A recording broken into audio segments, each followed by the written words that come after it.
Post অফিসত account থাকিলে আপনি প্রতি মাহে লাভ করব ৯,০০০ টাকা হয়। যদি আপনার পোষ্ট অফিসত একাউন্ট আছে তেন্তে আপনার বাবে আহিছে এটা ভাল খবর। এইটো এটা সোণালী সুযোগ, আপনি এতিয়াই এইটো কাম কৰি লওক আৰু আপুনি প্ৰতি মাহে লাভ কৰিব ৯,০০০ টাকা। যদি আপোনাৰ পোষ্ট অফিসত একাউন্ট আছে তেন্তে এতিয়াই ভিডিওটোত লাইক কৰি ভিডিওটো এটাকৈ সকলোৱে শ্বেয়াৰ কৰি দিয়ক। পোষ্ট অফিসে লৈ আহিছে এক নতুন স্কিম।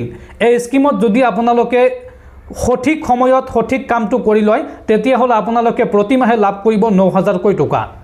ক'ত কি কেনেকৈ কি কৰিব আৰু পোষ্ট অফিসে কি স্কিম লৈ আহিছে সবিশেষ তথ্য জনাই আছোঁ। আপুনি ভিডিওটো সম্পূৰ্ণ শেষলৈকে চাই থাকক। দৰ্শকসকল, ভিডিওৰ আৰম্ভণিতে আপোনালোকক কৈ দিছোঁ আপোনালোকে এই ভিডিওটো সম্পূৰ্ণ শেষলৈকে চাব, নহ'লে কিন্তু আপোনালোকে বুজি নাপাব। যদি আপোনাৰ পোষ্ট অফিসত একাউণ্ট আছে তেন্তে আপুনি প্ৰতি মাহে লাভ কৰিব ৯,০০০ টাকা। পোষ্ট অফিসে লৈ আহিছে এক নতুন স্কিম। কি এই স্কিম আৰু কেনেকৈ আপুনি ৯,০০০ টাকাকৈ লাভ কৰিব চাওঁ আহক। পোষ্ট অফিস মানে হৈছে এক নিশ্চিত বিনিয়োগৰ স্থান। তাতে কেইবাটাও নিৰ্ভৰযোগ্য স্কিম আছে।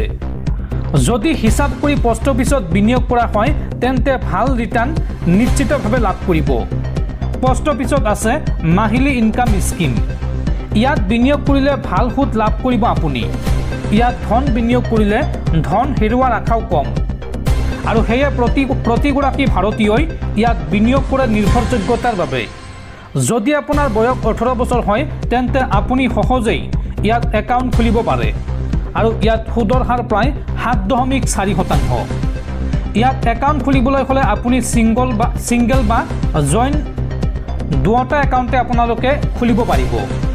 যদি দেশৰ ভিতৰত অন্য কোনো পোষ্ট অফিসত আপুনি ইয়াক ট্ৰেন্সফাৰ কৰিব খোজে তেন্তে সেয়াও আপুনি সহজেই কৰিব পাৰিব। ইয়াত আপুনি এজন নমিনি ৰাখিব পাৰিব। যদি আপোনাৰ মৃত্যু হয় তেন্তে সেই ধন নমিনিগৰাকীয়ে লাভ কৰিব। যাক আপুনি নমিনি দিব তেওঁ এই ধনখিনি লাভ কৰিব। এটা একাউণ্টত ৩জন নমিনি আপুনি দিব পাৰে। ছিংগল একাউণ্টৰ ক্ষেত্ৰত আপুনি ১৫০০ টকাৰ পৰা আৰম্ভ কৰিব পাৰে আৰু সৰ্বোচ্চ আপুনি ৯ লাখ টকা ৰাখিব পাৰে। যদি জইণ্ট একাউণ্ট থাকে তেন্তে আপুনি ১৫ লাখ টকা ৰাখিব পাৰে।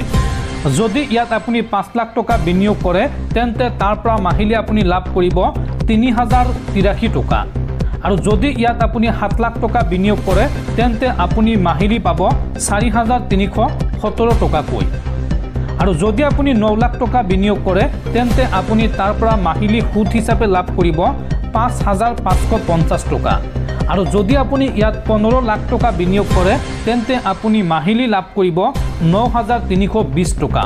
অৱশ্যে বিনিয়োগ কৰাৰ পূৰ্বে সমস্ত তথ্য ভালকৈ চাব, নহ'লে আপোনাৰ আৰ্থিক ক্ষতি হ'ব পাৰে।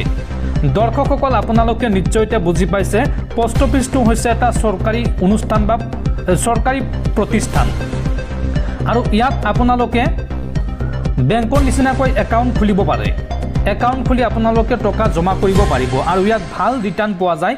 ইয়াত কিন্তু পইচা থ'লে পইচা আপোনাৰ মাৰা নাযায় বা হেৰুৱাই নাযায়। ৰিস্ক বহুতেই কম, 0% ধৰি লওক, আপোনাৰ পইচা মাৰা নাযায়েই। আৰু যদি আপুনি ইয়াত ৯ লাখ টকালৈকে বিনিয়োগ কৰে বা ৯ লাখ টকা বিনিয়োগ কৰে তেতিয়াহ'লে আপোনালোকে প্ৰতি মাহে লাভ কৰিব ৫,৫৫০ টকা আৰু যদি আপোনালোকে ইয়াত ১৫ লাখ টকা বিনিয়োগ কৰে তেনেহ'লে প্ৰতি মাহে আপোনালোকে লাভ কৰিব ৯,৩২০ টকা। এই টকাখিনি আপোনালোকে সুদ হিচাপে লাভ কৰিব। গতিকে ইয়াত ভাল ৰিটাৰ্ণ দিয়ে আৰু পইচা আপোনাৰ 100% ছিকিউৰ থাকিব। গতিকে যদি আপুনি পোষ্ট অফিসত বিনিয়োগ কৰিম বুলি ভাবিছে তেন্তে এইটো এটা সোণালী সুযোগ আৰু পোষ্ট অফিসত ধন জমা কৰাৰ পূৰ্বে আপুনি ব্ৰাঞ্চত গৈ ভালদৰে জানি বুজি এই টকা বিনিয়োগ কৰিব।